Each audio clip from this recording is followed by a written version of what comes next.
नमस्कार, मैं हूं आपके साथ गौरव राजेंद्र। बुलेटिन का आगाज करते हैं और खबर देहरादून से है, जहां पर आईएएस बंशीधर तिवारी को बड़ी जिम्मेदारी सौंपी गई है और जहां पर आपको बता दें कि बंशीधर तिवारी मुख्यमंत्री के अपर सचिव बनाए गए हैं। बंशीधर तिवारी सूचना विभाग के महानिदेशक हैं और ऐसे में जो है बंशीधर के पास में एमडीडीए के उपाध्यक्ष की भी जिम्मेदारी सौंपी गई है। तो ये उनके बारे में जो है बड़ी बात और मुख्य तौर पर जो है उनको जिम्मेदारी जो सौंपी गई है वो आप तक पहुंचा रहे हैं, जहां पर आईएएस बंशीधर तिवारी को बड़ी जिम्मेदारी सौंपी गई है एक तरह से, जहां पर बंशीधर के पास जो कि एमडीडीए के उपाध्यक्ष की भी जिम्मेदारी है और ऐसे में जो कि आईएएस बंशीधर तिवारी को एक बड़ी जिम्मेदारी यहां पर सौंपी गई है। उधर उपराष्ट्रपति जगदीप धनखड़ 3 दिवसीय भ्रमण पर नैनीताल पहुंच गए हैं। उपराष्ट्रपति के आगमन पर शहर के कालाडूंगी रोड, भवाली रोड का ट्रैफिक रोक दिया गया। उपराष्ट्रपति की मौजूदगी में कुमाऊं जो है विश्वविद्यालय के 50 वर्ष पूरे होने पर आयोजित समारोह शुरू हो गया है, जिसमें राज्यपाल गुरमीत सिंह, उच्च शिक्षा मंत्री धन सिंह रावत, कुमाऊं विश्वविद्यालय के कुलपति प्रोफेसर दीवान सिंह रावत सहित अन्य शामिल हैं।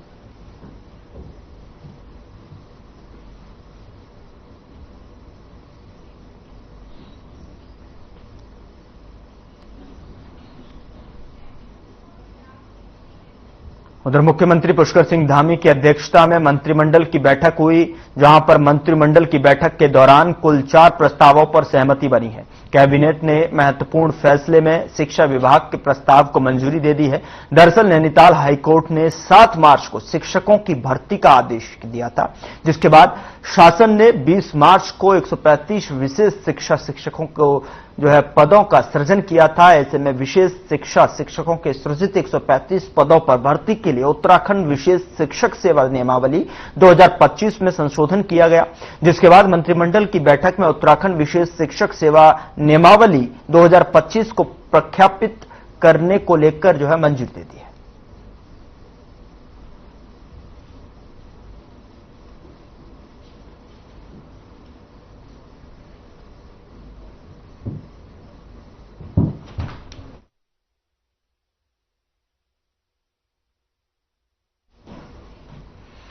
देश में आपातकाल के 50 वर्ष पूरे हो चुके हैं और ऐसे में बीजेपी आपातकाल की 50वीं वर्षी को हत्या दिवस के रूप में मना रही है।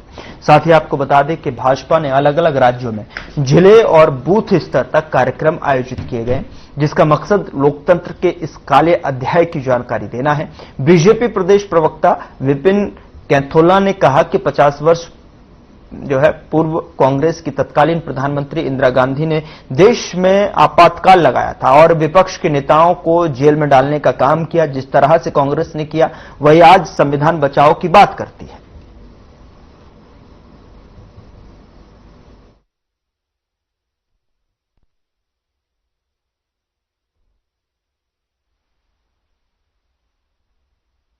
देखिए, आज का दिन देश नहीं भूल सकता।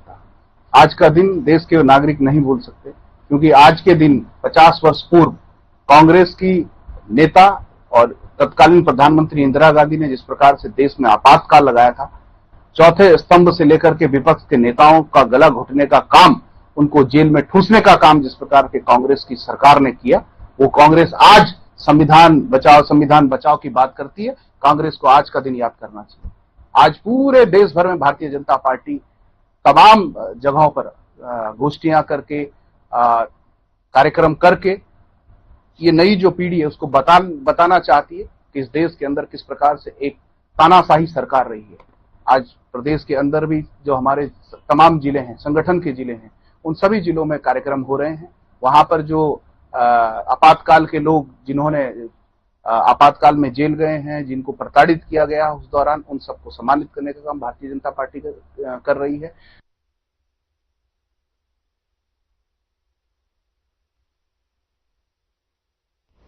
उधर गोपेश्वर नगर की प्यास बुझाने के लिए मंडल घाटी से अमृत गंगा पेयजल योजना की लाइन संचालित है और अब बुधवार सुबह मिली जानकारी के अनुसार मंडल के पास अमृत गंगा पेयजल लाइन का पाइप फटने से पानी का गुबार बना हुआ है, जिससे वाहनों के साथ लोगों को भी खतरा बना हुआ है। साथ ही आपको बता दें कि पेयजल लाइन टूटने से ये पानी घरों में घुस रहा है, जिससे लोगों में भी काफी आक्रोश है। और सूचना के बाद जो है पेयजल निगम और जल संस्थान के कर्मचारी पेयजल लाइन मरम्मत के लिए मौके पर पहुंचे। पेयजल लाइन टूटने से गोपेश्वर नगर में पेयजल संकट भी बना हुआ है।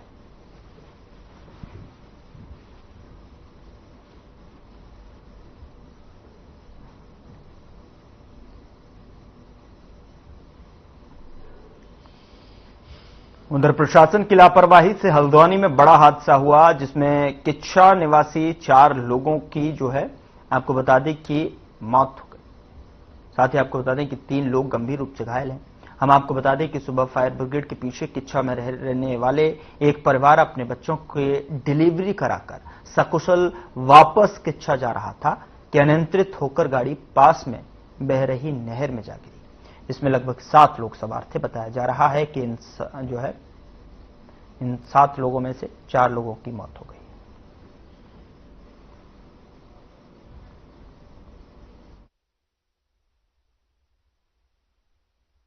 भाई ये हादसा खैर दुर्घटना हुई है, इसका तो हमें भी बहुत दुख है। हालांकि यहाँ पे रोड तो ठीक है पर थोड़ा टर्न है, इस वजह वो डिसबैलेंस हो गए हों। प्रारंभिक जांच में तो अभी और कोई जांच की जांच ठीक से करेंगे फिर, लेकिन अभी यहाँ पर जैसे कोई क्रैश बैरियर और मिरर और कुछ रोड सेफ्टी फर्नीचर्स की जरूरत है। ठीक है, सर लगता नहीं ये होना चाहिए था, प्रशासन की गलती की वजह से ये हादसा हुआ है? नहीं, रोड का ऐसा नहीं कह सकते, लेकिन ये है कि हाँ ये होती है, एडिशनल मेजरमेंट लिए जाते तो अभी तो नहीं सर, हम जा रहे थे, थोड़ा सा गड्ढा पड़ा था, तो खड्डे से गाड़ी गया पहिया जाती एकदम गाड़ी तुरंत पड़ रही है। क्या बारिश हो रही थी? हाँ बारिश हो रही थी, हल्की हल्की बूंदे पड़ रही थी। यहाँ तो ज्यादा हो रही, वहाँ पर मतलब थोड़ी महसूस बूंदे सी पड़ रही थी। तो एकदम उसी में गड्ढा पहिया गया, वैसी पलट गई। पलट क्या गई, वो पानी से तेज नहर में चल रहा था, उसी में बस एकदम गिर गई ना। जब गाड़ी गिरी तो नहर में गिरी।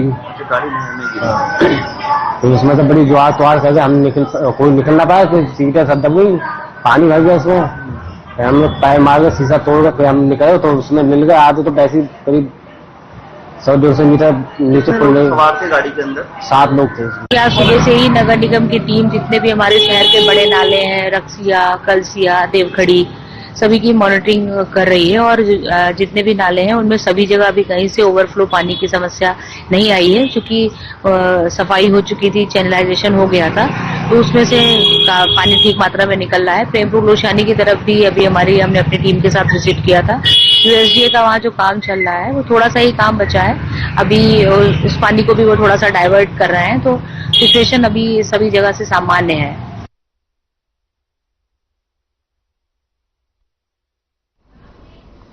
उत्तराखंड के पूर्व मुख्यमंत्री और कांग्रेस के कद्दावर नेता हरीश रावत इन दिनों कुमाऊं के दौरे पर हैं और इस दौरान जो है रावत ने न सिर्फ कुमाऊं का दौरा किया बल्कि काशीपुर में जनता से संवाद भी किया और कांग्रेस नेताओं को खुला संदेश देते हुए क्या कुछ कहा, आपको सुनाते हैं।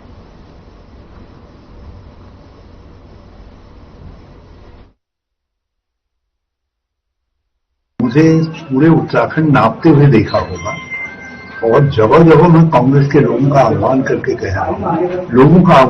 कह रहा हूं कि ये झूठ लूट फूट की सरकार को उखाड़ करके फेंको, 2027 में बदलाव लाओ और उसके लिए 4 महीने से प्रयास कर रहा हूं। हम सब एक हैं, एकजुट हैं और ये सरकार की बेईमानी, बेहूदी और ये बिल्कुल जिस तरीके से जन विरोधी नीतियां हैं, महंगाई से आज लोग त्रस्त हैं, भ्रष्टाचार शिष्टाचार बन गया है, बेरोजगारी चरम पर है, महिला अत्याचार चरम पर है, दलितों पर अत्याचार चरम पर है, जबरदस्त असहिष्णुता आज हमारे सहिष्णुदार राज्य की एक नई पहचान बन रही है असहिष्णुता की।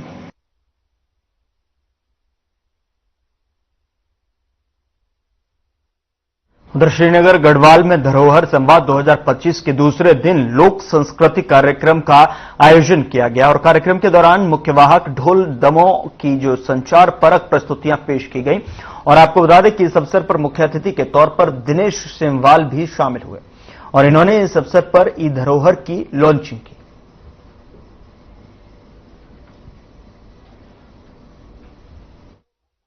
ग्रैंड नैरेटिव ऋषि सुश्रुत है, ये सब भारतीय संस्कृति अत्यंत उदात्तपूर्ण संस्कृति है और यहाँ पर जड़ चेतन सभी के प्रति समान भाव भारतीय दर्शन में रहता है, भारतीय संस्कृति में है। इसी भाव के साथ धरोहर नाम की संस्था, जिसका उद्घाटन 2021 में हुआ, पूरे उत्तराखंड के अंदर कुमाऊं और गढ़वाल गोलजू महाराज के संदेश को का माध्यम बना करके और गढ़वाल और कुमाई के दोनों क्षेत्रों को एक उसकी संस्कृति और उसको परिचित कराने का एक सुंदर और एक रूपरेखा धरोहर संस्था ने रखी। धरोहर हम लोग इससे पहले काफी हमने उत्सव की यात्राएं की। ये धरोहर का जो सेमिनार सिर्फ चिंतन के लिए रखा गया है कि धरोहर क्या है और उस पर कैसे काम करना चाहिए। तो इसलिए आपने देखा होगा उन्होंने 11 पॉइंट बनाए हुए हैं। तो ये चिंतन किया गया कि ये 11 हमारी धरोहर है। जैसे हमारे बगल में मलेथा का सेरा था, वो भी एक हमारी धरोहर थी, ठीक है। और अभी रवाई के सेरे हैं, वो भी हमारी धरोहर है। सोमेश्वर घाटी के सेरे हैं, वो भी हमारी धरोहर है। हमारे गीत, नृत्य, पूजा, सारी चीजें जो परंपराएं हैं, सारा हमारे धरोहर है। इस पे चिंतन किया गया और ताकि इस पे बिल्कुल कंक्रीट एक्शन सरकार और समाज की तरफ से हो, इसलिए इसको समराइज करके 11 पॉइंट में किया गया कि इस पे काम होना चाहिए। हमारी धरोहर ये एक कार्यक्रम चाहिए कि हम लोग अपन संस्कृति से बचाने वास्ता एक अहम कदम उठाना चाहो और हमारी संस्कृति मंच तक ही सीमित नहीं रह जाए। हमारी संस्कृति हमारा कल्चर में भी अखनिया और हम भी तो इंसान कि हम लोग अपने जो हम अमानत के रूप में हम लोग बोल रहे कि हमारी प्रॉपर्टी, हमारी धन दौलत ही अमानत नीचे, हमारी संस्कृति भी एक अमानत है। आप ये स्मृति चीज से भी अनुमानित लगाना वाला कि ढोल डमो हमारे बहुत पुराने सभ्यता तक एक संस्कृति हमारे उपकरण थी जो के बिना कोई काम नहीं होंगे। इनमें बहुत सारे उपकरण थी जो हम अपने दैनिक जीवन में लाना की जरूरत है।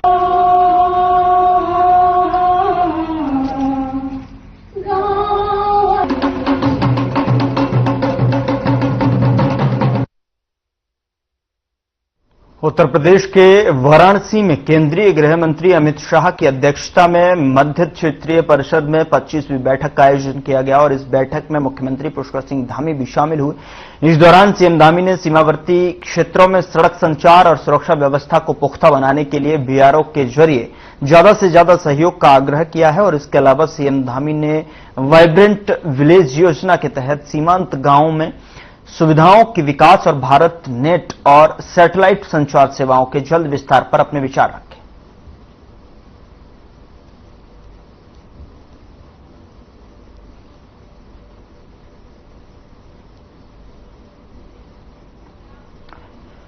उधर देहरादून में राज्य निर्वाचन आयोग ने कोर्ट के आदेश तक जो है राज्य में होने वाले पंचायत चुनावों के नामांकन और आगे की कार्यवाही को स्थगित कर दिया है और अब कोर्ट के अगले आदेश तक चुनावों को लेकर कोई भी कार्यवाही नहीं हुई।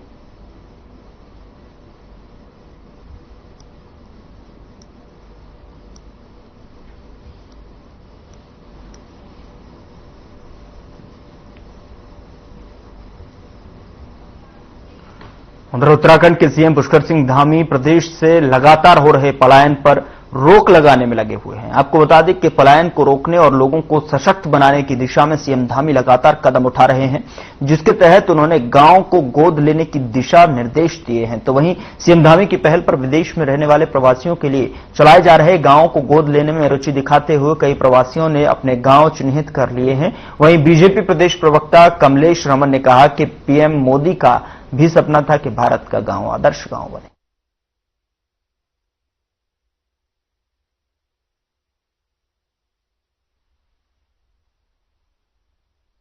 बिल्कुल, देखिए ये देश के प्रधानमंत्री जी का सपना था आदर्श गांव।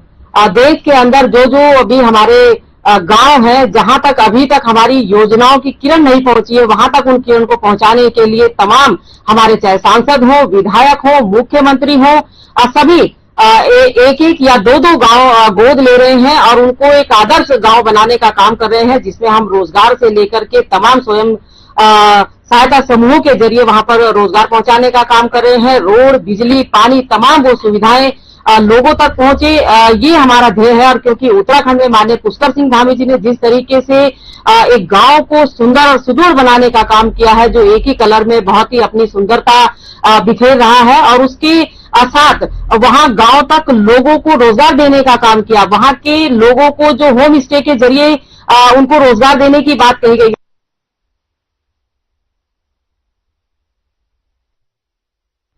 उधर अल्मोड़ा के क्वारव क्षेत्र में वैकल्पिक सड़क निर्माण को लेकर सरकार की कार्यप्रणाली पर सवाल उठाते हुए अल्मोड़ा से कांग्रेस विधायक मनोज तिवारी और कांग्रेस कार्यकर्ताओं के साथ में प्रांतीय खंड लोक निर्माण विभाग कार्यालय परिसर में धरना दे रहे हैं। इसको लेकर कांग्रेस प्रदेश अध्यक्ष करण महारा ने का कहना है कि लंबे समय से लोग क्वारव और कैची को लेकर परेशान हैं। हमने प्रदर्शन भी किया था। इस बार अल्मोड़ा विधायक मनोज तिवारी धरने पर बैठे हैं और कारण यह है कि जब हमने प्रदर्शन करने शुरू किए तो सरकार ने एक वैकल्पिक मार्ग के लिए 10 करोड़ 30 लाख का धन आवंटित किया और इस बड़ी रकम का काम बिना टेंडर के हो रहा, इसे लेकर जो है महारा ने भ्रष्टाचार के आरोप लगाए।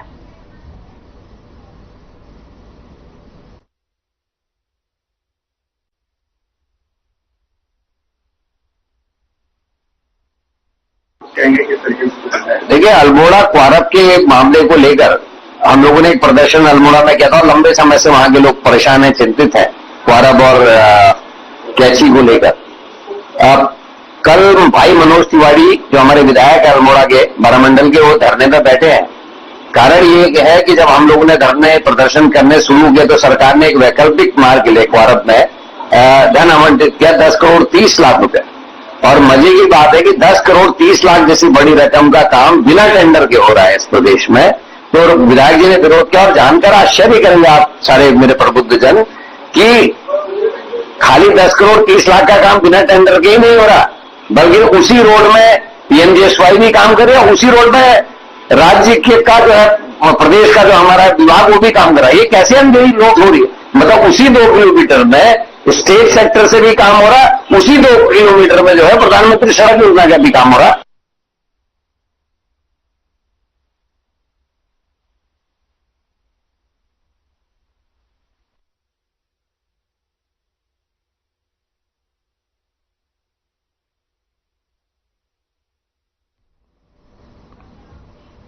उधर देहरादून के नगर निगम परिसर में कांग्रेस कार्यकर्ताओं ने जमकर विरोध प्रदर्शन किया। साथ ही प्रशासनिक प्रमुख नमामि बंसल को ज्ञापन सौंपते हुए कहा कि जनता की तरफ से शिकायत आ रही है कि नगर निगम के 40 वार्ड से ठीक तरह से कूड़ा नहीं उठाया जा रहा है। नगर निगम की कूड़ा उठान की व्यवस्था ठीक नहीं है, जिसका खामियाजा जनता को भुगतना पड़ रहा है।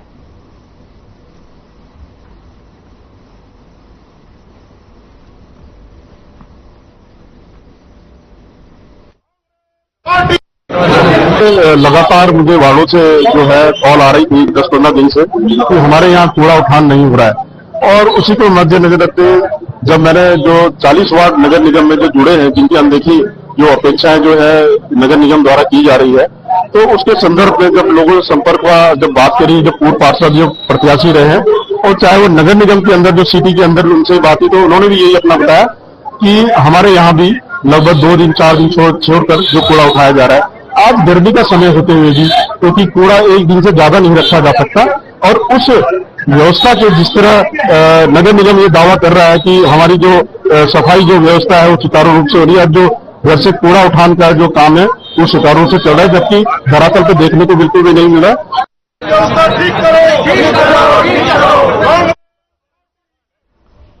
उधर दिनेशपुर में आम आदमी पार्टी के पदाधिकारी और कार्यकर्ताओं ने गुजरात और पंजाब में हुए उपचुनाव में पार्टी प्रत्याशी की जीत पर खुशी मनाई और इस दौरान कार्यकर्ताओं ने एक दूसरे को लड्डू खिलाकर बधाई दी है। बता दें कि आपके बंगाली प्रकोष्ठ प्रदेश संयोजक सुभाष व्यापारी ने कहा कि बीजेपी से लोग परेशान हैं, तभी तो गुजरात में बीजेपी की सरकार होते हुए भी उपचुनाव में आम आदमी पार्टी ने बाजी मारी है। उन्होंने कहा कि उत्तराखंड में 2027 को होने वाले विधानसभा चुनाव में आम आदमी पार्टी की जीत तय है।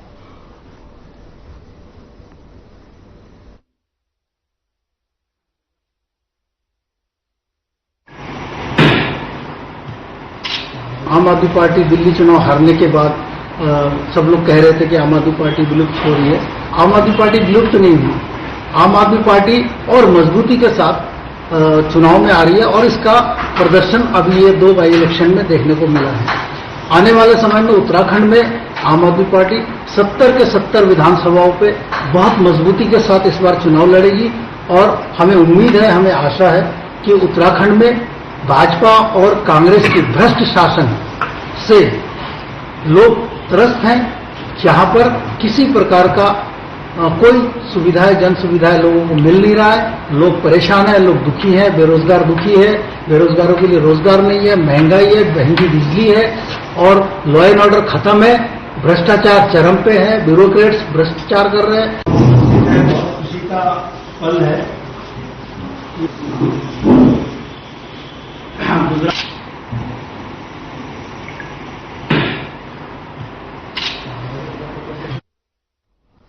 उधर प्रसिद्ध अभिनेता अनिल कपूर और फिल्म निर्माता निदेशक बोनी कपूर ऋषिकेश के परमार्थ निकेतन पहुंचे, जहां पर उन्होंने स्वामी चिदानंद सरस्वती और साध्वी भगवती सरस्वती की पावन सानिध्य में गंगा आरती की और साथ ही पूज्य स्वामी चिदानंद सरस्वती का आशीर्वाद लिया। इस मौके पर अनिल कपूर और बोनी कपूर ने पुष्पहार, रुद्राक्ष का पौधा प्रदान कर अभिनंदन किया।